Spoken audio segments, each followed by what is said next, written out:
మీ మోకాల నొప్పులకు ఎటువంటి సర్జరీ లేకుండా ఎపియాన్ పెయిన్ క్లినిక్ అందిస్తున్న అత్యాధునిక చికిత్స. ఇది చాలా ఇంపార్టెంట్ అండి.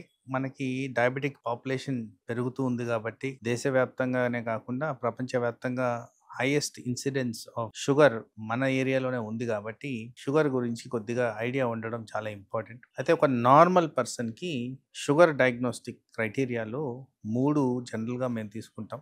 ఒకటి గ్లైకోసిలేటెడ్ హీమోగ్లోబిన్, దాన్ని 3 నెలల యావరేజ్ కింద కన్సిడర్ చేస్తాం. అలాగే ఫాస్టింగ్ బ్లడ్ షుగర్, అది కూడా రాత్రి ఒక 8 నుంచి 10 గంటలు గ్యాప్ ఉండాలి. అంటే రాత్రి భోజనం తర్వాత ఉదయం శాంపుల్ తీసుకునే వరకు ఆ గ్యాప్ అనేది మెయింటైన్ చేసిన తర్వాత తీసే test fasting sugar test. General గా అది 6 to 7 మధ్యన తీసుకుంటే కరెక్ట్ లెవెల్ ఆఫ్ మనకి ఇన్ఫర్మేషన్ అనేది వస్తుంది. అలాగే post prandial sugar test or post lunch blood sugar test, ఇది జనరల్ గా 2 hours తర్వాత తీసుకోవడం అనేది జరుగుతుంది. సో ఒక నార్మల్ పర్సన్ కి sugar levels less than 5.7 HbA1c, అలాగే ఫాస్టింగ్ షుగర్ లెస్ దెన్ 100, అలాగే post lunch sugar less than 200 ఇలా ఉన్నప్పుడు ఇది నార్మల్ కింద కన్సిడర్ చేస్తాం.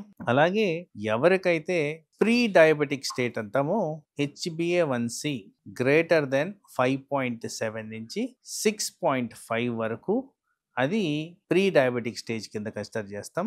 అలాగే ఎవరికైతే ఫాస్టింగ్ షుగరు 100 నుంచి 126 మధ్యన ఉంటుందో అది ఫాస్టింగ్ ప్రీ డయాబెటిక్ షుగరు. అలాగే పోస్ట్ లంచ్ షుగర్ అనేది 140 నుంచి 200 మధ్యన ఉండేది ప్రీ డయాబెటిక్ స్టేజ్ కింద కన్సిడర్ చేయాలి. సో ఈ క్రైటీరియా ప్రకారం చూస్తే ప్రీ డయాబెటిక్ స్టేజ్ ని ఏ ఒక్క కండిషన్ గాని మనకి టిక్ పడితే అది ఉన్నట్టే. దీన్ని కాస్త జాగ్రత్తగా ఉండాలి. ముఖ్యంగా ప్రీ డయాబెటిక్ స్టేట్ ని గ్రహించినప్పుడు మనము డాక్టర్ ఇచ్చిన సూచనలు, సలహాలు, ఎక్స్పర్ట్ ఒపీనియన్ అంటే డైటీషియన్ కానివ్వండి, ఎక్సర్సైజ్ అడ్వైజర్స్ కానివ్వండి, వీళ్ళు ఇచ్చిన సలహాలు పాటిస్తే ప్రాపర్ మెయింటెనెన్స్ వల్ల అట్లీస్ట్ డయాబెటీస్ కి ప్రోగ్రెస్ అవ్వకుండా చాలా సంవత్సరాలు మనం పోస్ట్పోన్ చేసుకోవచ్చు. ఎందుకంటే అందరూ ఇక్కడ గ్రహించాల్సింది ఏంటంటే, ఒక్కసారి డయాబెటిక్ పర్సన్ కి ఆ లక్షణాలు కనబడుతున్నాయంటే జనరల్ గా ఇన్సులిన్ హార్మోన్ ప్రొడక్షన్ 50% రెడ్యూస్ అయినప్పుడే కనిపిస్తుందని శాస్త్రపరంగా రుజువులు ఉన్నాయి. కాబట్టి ఇది గ్రహించడం చాలా ఇంపార్టెంట్. తగు చర్యలు తీసుకొని డయాబెటీస్ రాకుండా చేసుకోవడం ఇంపార్టెంట్.